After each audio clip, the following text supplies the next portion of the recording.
Good morning. It's great to be here. It's a wonderful week, and next week our students will come back. It's my privilege to introduce our board, and we have with us this morning Miss Cindy Smith, Chair, Mr. Mike Anderson, and Mr. Tim Oswald, and Miss Jada Garris. Anne Marie Green, Dr. Kyle Guyton, and Dr. Brent Powers were not able to be with us today. It is also my privilege to introduce our superintendent, Dr. Greg Little. He joined us in 2016, and this will be his 4th year with us. Over the last 3 years, our district has developed a new strategic plan, logo, and vision, empower each child to design the future. While this new vision may be easy to remember, it has set the bar very high. For the future of our district, we are challenged to use our brains to think how best we can serve our children and our families. This year, we have added another layer to this vision.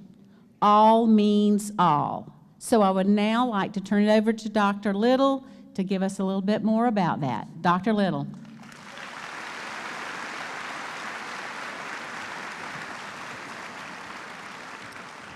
Good morning, everybody. Now, I know y'all are sad that we're not outside today. I recognize that. I'm glad that you're here, and I appreciate your enthusiasm and your energy. So today's really about a celebration. And so sometimes how schools celebrate is we celebrate by numbers. We like to go through the data. So I want to show you some data points that I think you'll appreciate today. So the first number that's important to our district is the number 6. We started in just a couple years ago. We had the first Code to the Future computer science immersion schools in the state of South Carolina. And this year we have moved to 6 of those schools, White Knoll Middle, I believe White Knoll Elementary is here as well. So we're excited about coding and about where we're going with our coding efforts. The next number is the number 11. We had 11 lower state and state championships earned by our athletic teams last year. Thank you so much to the coaches and the trainers who have made all that possible. And this next one's important. 15. Our certified teachers have received at least a 15% pay increase over the last 4 budget cycles. Many have received up to a 20% pay increase over the last 4 budget cycles. We've also made great strides about moving our certified staff salaries forward as well. Now, folks, I'm going to be honest.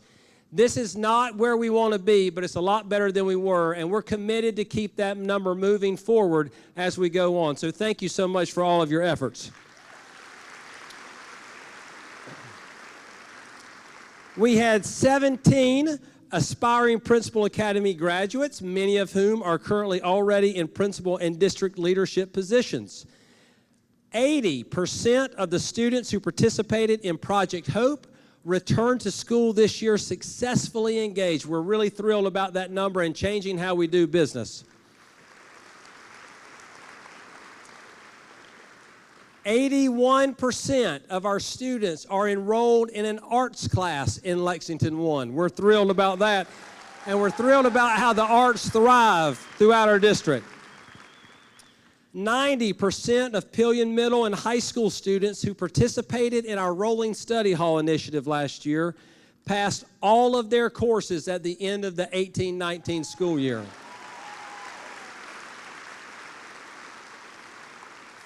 "97% of our school administrators participated in inclusionary practices training this summer with RTI, ESOL, and special education. Our inclusionary model is already making big dividends in our district, and we're excited about how the impact that that's going to have this year. Now, contrary to popular belief, 103 was not the temperature at last year's convocation. 103 students earned their seal of biliteracy. We led the state, We led the state with the most seals earned. In fact, the next closest school district, we had more than twice as much as the next closest school district. This year, we welcomed 118 induction teachers to Lexington. Well, let's give the new folks a round of applause.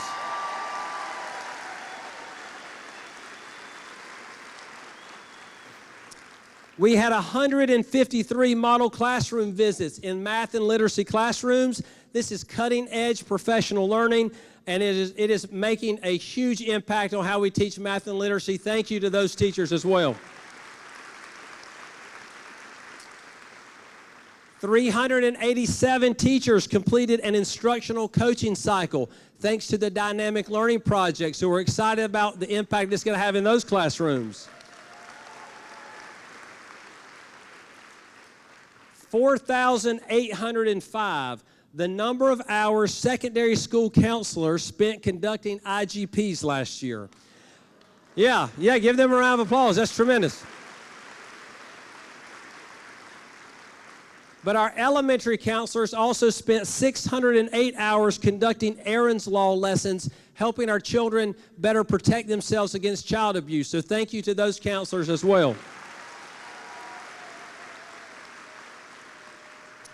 10,000, now this is an approximate number. This is the approximate number of gray hairs that I've had since my 16-year-old decided that she got her driver's license this year.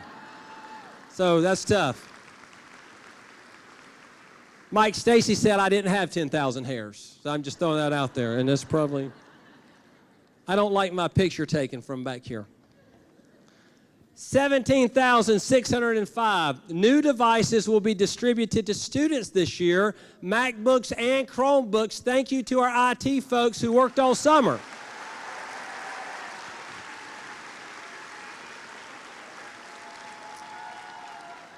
$25,000 miles are driven each day by our bus drivers. Thank you to our bus drivers for keeping us safe. 27,032, the enrollment of Lexington District 1 as of Monday. Yeah. I'm pretty sure 10 more kids have registered since you started your day today. That's an unofficial number. 231,402 visits to the school nurse last year. Yeah. Absolutely. That's a lot of Germ-X, that is for sure. 730,298 library materials that were circulated in our Light Learning Commons last year. Yeah. Thank you to our librarians for really instilling that love of reading in our students. 2,343,750 cartons of milk were served in Lexington 1 last year. Yeah. Thank you. Thank you to our child nutrition team for making sure our kids come to school, and when they come to school, they are well fed. I've got a couple more here. 2,400,000. That's the amount of dollars, the anticipated amount of dollars our families will save this year for college tuition because of our expansion of dual enrollment in our high schools.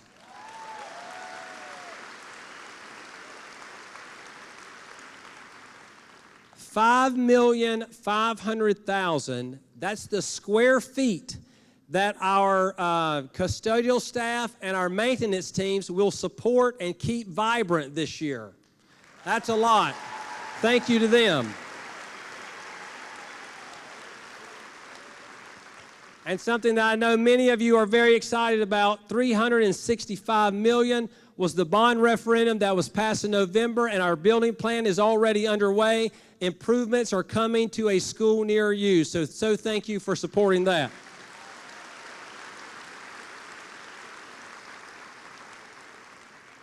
Now, these are some great highlights, and y'all know I like the numbers, and we like to have fun with the numbers, but I do want to provide a word of caution. You know, when we talk about numbers, we can become so data-driven that we can forget that we really need to be student-driven.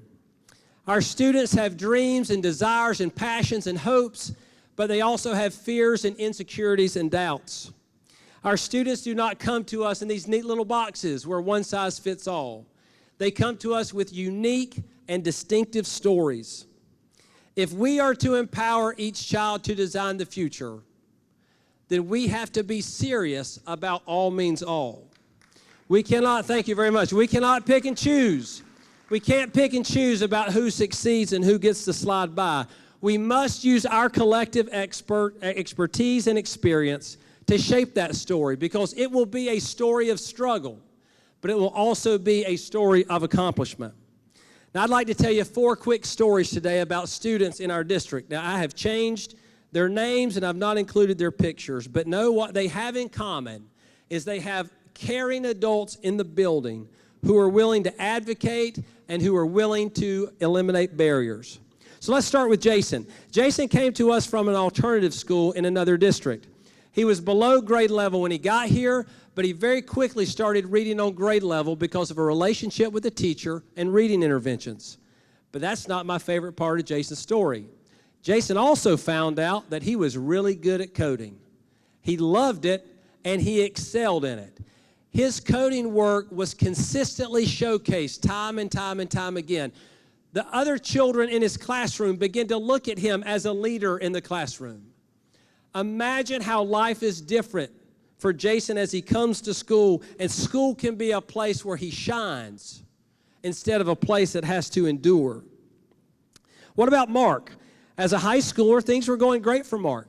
He was doing well in the classroom. He was doing well in the field. Yet his home life was falling apart. Because of some choices his family made, he was unable to live with his parents. But the staff at the school, the adults in the school, rallied around him. They decided that he was going to have what he needed for both the short term and the long term.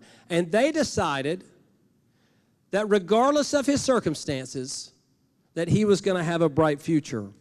Imagine how different it is for Jason to come to school and know that he is surrounded by family, and that when he walks through the front doors at school, that he's actually come home.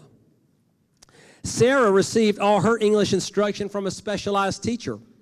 She hated to read because she stumbled over every word, and she said she hates the hard words. And she would cry every single time she was asked to read. She was frustrated. She failed time and time again. She woke up knowing that this is what she faced in her school day every single day. But because of the adults in the building, she now likes to read books like The Girl in the Locked Room. Approaches words she does not know with confidence because she knows she can figure them out. Imagine how her future can be now that she has unlocked that joy and love of reading. Finally, Curtis came to our schools with a lengthy discipline record. He was not engaged in learning, was a disruption and a distraction to both his teacher and his classmates. His reading percentile was 1. But his teacher did not give up on him. Rather than punish him for his distractions, his teacher sought to make a connection, and she found a connection in all things in a withered and wilted plant. He took that plant under his wing, and he began to regularly water it. His teacher used those times to talk about non-academic topics. When it came time for reading, the teacher did not push the required readings. She did not focus on that. She instead found books on botany and fed his interest. When he tended the plant, she tended to him. His teacher helped him find a purpose in school. He became more engaged. His reading scores began to improve, but more importantly, he became more talkative. The plant began to come back to life, and little by little, they both grew stronger. Imagine what it is like for him and his experience in school, and how different it is because an adult took the time to cultivate a relationship. And I have never found a standardized test that can measure that. I have offered you 4 stories today, but the truth is these stories are repeated time and time and time again each and every day in our district because you've all worked with Jason, Mark, Sarah, or a Curtis. In Lexington 1, students experience school in meaningful ways because of the people in this gym. Thank you for what you do and how you impact our children. Each of our children have a unique story to write, and we are blessed that we are their co-authors. We write alongside them, and we carry the pen when it becomes too heavy or the story becomes too tough. As an English major, we learned early on that conflict drives a story.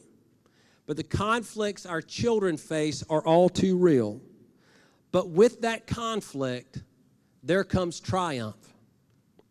This year, my challenge to you as we seek to turn all means all into a reality, learn their stories, because this is the most important number of all. One child, one story, beginning on day one. This is going to be an incredible school year. Let's have the best year yet. Thank you.